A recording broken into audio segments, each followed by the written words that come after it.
11-12 ज़िलहज्जा जी रमी जो जेको वक़्तु आहे उन जे बारे में तफ़सील ॿुधो। यादि रखो त घणनि हाजी सगोरनि खां ग़लती थींदी आहे, उहे रमी जो वाजिब जल्दी अदा थियण लाइ ज़ोहर खां पहिरियों, मसलन 11 ज़िलहज्जा ते ज़ोहर खां पहिरियों ई रमी करे अची आहे, या 12 ज़िलहज्जा ते ज़ोहर खां पहिरियों ई करे अची आहे, उन्हनि जी इहा रमी न थींदी। यादि रखो त फ़िक़े हनफ़ी में रमी जो जेको वक़्तु आहे 11 ऐं 12 ज़िलहज्जा जो, उहो ज़ोहर जी निमाज़ खां पोइ थो शुरू थिए। 10 ज़िलहज्जा जी रमी जो वक़्तु फजर में ई शुरू थी वियो, पर हिन जो जेको वक़्तु आहे 11-12 जो, इहो ज़ोहर जे वक़्त में थो शुरू थिए। ज़ोहर जे वक़्त खां वठी करे मग़रिब जी वक़्त ताईं, ग़ुरूब आफ़ताब सिज लहण ताईं, इहो जेको दौरानियो आहे, इहो इन जो सुन्नत वक़्तु आहे। बहितर इहो आहे त इन में ई के रमी करणी आहे। ग़ुरूब आफ़ताब यानी जॾहिं सिज लही वियो त उन खां अॻे ॾींहुं यानी 11 जी जेकी रमी आहे उन जो आख़िरी वक़्तु 12 जी सुबह सादिक फजर जे वक़्तु ताईं आहे। 12 जी जेकी रमी आहे उन जो आख़िरी वक़्तु 13 जी सुबह सादिक ताईं आहे। सो एतिरी गुंजाइश आहे, पर राति में रमी करणु यानी सिज लही वञे बिला उज़ुर, यानी अगरि इन में को उज़ुर न आहे त मकरू आहे। अगरि उज़ुर आहे, जीअं कंहिंसां ख़वातीन गॾनि, पीरसन माण्हू गॾनि ऐं पहिरियों घणी रश हुई ऐं उहो राति में थो रमी करे अचे, त बि उन जो रमी जो वाजिब अदा थी वेंदो। इन्हनि वक़्तनि खे यादि रखणु ज़रूरी आहे।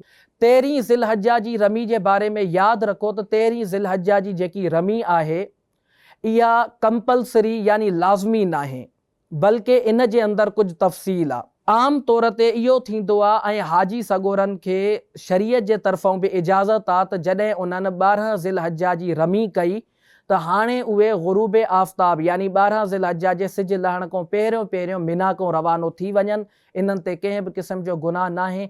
एहराम जी पाबंदियुनि खां त हूअं ई आज़ादु आहे ऐं हिननि खे रुगो रमी जो हिकिड़ो वाजिब अदा करणो, रमी जो हिननि वाजिब अदा करे छॾियो त हाणे ई पंहिंजे होटलनि ॾे रवानो थी था सघनि।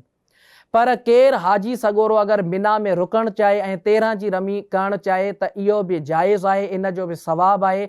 पाण सगोरन सल्लल्लाहु अलैहि वसल्लम जन 13 जी राति मिना में रुकिया हुया ऐं 13 जी रमी करे पोइ जेके आहे मके शरीफ़ लाइ रवानो थिया। इन जे अंदरि तफ़सील इहा आहे जो अगरि को हाजी सगोरो सिज लहण खां पहिरियों मिना जी हुदूद खां निकिरी वियो, पोइ को मसइलो न आहे, उनखे 13 तारीख़ जी रमी करणु लाज़मी न आहे, कंदो त सवाबु मिलंदो, न कंदो त को कंहिं क़िस्म जो गुनाह न आहे। पर जेको हाजी सगोरो सिज लहण ताईं मिना जी हद में रुकियल हुयो, हाणे उनखे घुर्जे त उहा इहा राति मिना में गुज़ारे ऐं अॻे ॾींहुं 13 तारीख़ जी रमी करे ऐं पोइ जेको आहे मके शरीफ़ लाइ जेको आहे पंहिंजे होटल ते जेको आहे रवानो थिए। इन सूरत में अगरि हाजी सगोरो हलियो थो वञे ऐं उहो रमी नथो करे त बि उन ते को गुनाह न आहे। बहरहाल ईअं करिणो न हो, जॾहिं उनखे सिज हुदूद हरम में हुदूद मिना में लही वियो त हाणे उनखे 13 जी रमी करणी हुई।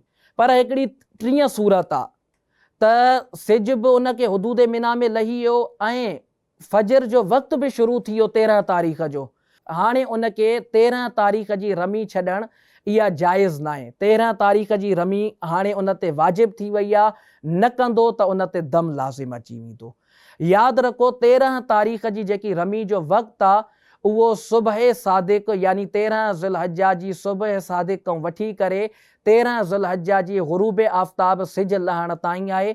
ऐं इन में बि जेको इन जो सुन्नत वक़्तु आहे उहो सिज उभरणु, जॾहिं फजर जो वक़्तु ख़तमु थी वेंदो ऐं सिज उभरंदो त सिज उभरण खां वठी करे ज़वाल जो वक़्तु, ज़ोहर जी निमाज़ जेको वक़्तु हूंदो उन खां पहिरियों पहिरियों इहा रमी करणु सुन्नत आहे।